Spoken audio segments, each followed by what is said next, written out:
এটা পড়ার পর আমার চোখ দিয়ে পানি চলে আসছিল। আশা করি আপনারা এই গল্পটা শুনে যাইবেন। ইয়া রাসূলুল্লাহ সাল্লাল্লাহু আলাইহি সাল্লাম কি করিনি আমাদের জন্য? নবী হওয়ার আগে 40টা বছর একটা টুকুও পড়িনি আপনার শরীরে, আর উম্মতের কাছে কালেমার দাওয়াত পৌঁছিয়ে দেওয়ার জন্য আপনার গা থেকে রক্ত বের হয়েছে আমাদের জন্য। না খেয়ে কোনোদিন থাকেননি, পেটের মধ্যে পাথর বেঁধেছেন ক্ষুধার যন্ত্রণায়, তাও জান্নাত থেকে খাবারের জন্য সুপারিশ করিনি, শুধু আমাদের কাছে কালেমার দাওয়াত পৌঁছে দেওয়ার জন্য। জান্নাতের সর্দার জেনেও রাতের পর রাত জেগে তাহাজ্জুদের নামাজ পড়ে কেঁদেছেন ইয়া উম্মতি উম্মতি বলে। নিজের জন্য কোনোদিন কোনো কিছু চাননি, যেন আমরা জান্নাতে যেতে পারি।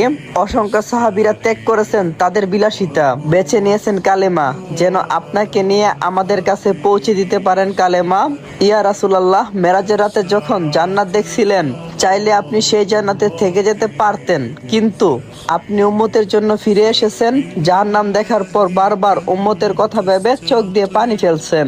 ইয়া রাসূলুল্লাহ সাল্লাল্লাহু আলাইহি ওয়াসাল্লাম, যেদিন আজরাইল আলাইহিস সালাম এসেছিলেন জান কবজ করতে, আপনার কাছে অনুমতি চেয়েছেন। আপনি বলছেন, ভাই আজরাইল, আমি চলে যাওয়ার পর আমার উম্মতের কি হবে? ইয়া রাসূলুল্লাহ, সেদিনও আপনি আপনার কথা ভাবেননি, শুধু ভাবছেন গুনাহগার উম্মতের কথা। আপনি মৃত্যুর যন্ত্রণায় বলছিলেন, হে আজরাইল, আমার বুকের উপর কি যেন পাহাড় রাখলে এত কষ্ট কেন হচ্ছে?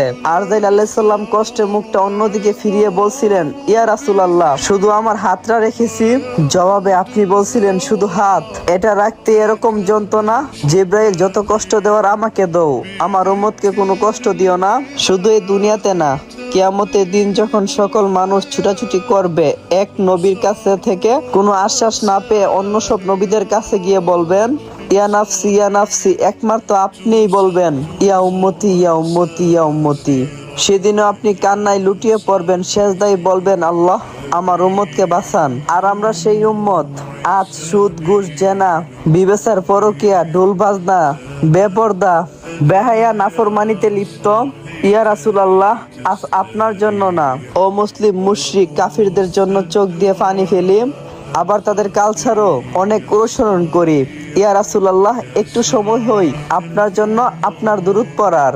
আজ আপনার এই উম্মত আপনার যোগ্য হলো না। প্রিয় ভাই আর বোন, নিজেদেরকে কয়েকটি প্রশ্ন করুন, আমরা এমন একজন নবীর উম্মত হয়ে কি করছি, যে নবী মহান আল্লাহ তাআলার বন্ধু ছিলেন। সেই নবী মৃত্যুর সময় কতটা কষ্ট পেয়েছেন, তাহলে আমাদের কি অবস্থা হবে? আমরা কি কিয়ামতের দিন নবী হযরত মুহাম্মদ সাল্লাল্লাহু আলাইহি সাল্লামের সুপারিশ পাওয়ার যোগ্য হব? ভাবুন তো, আল্লাহ তাআলা যদি একটাবার আমাদের দিক থেকে মুখটা ফিরিয়ে নেন, তাহলে আমাদের অবস্থা কি হবে? আপনাদের কাছে অনুরোধ রইল, ভিডিওটা কয়েকজনের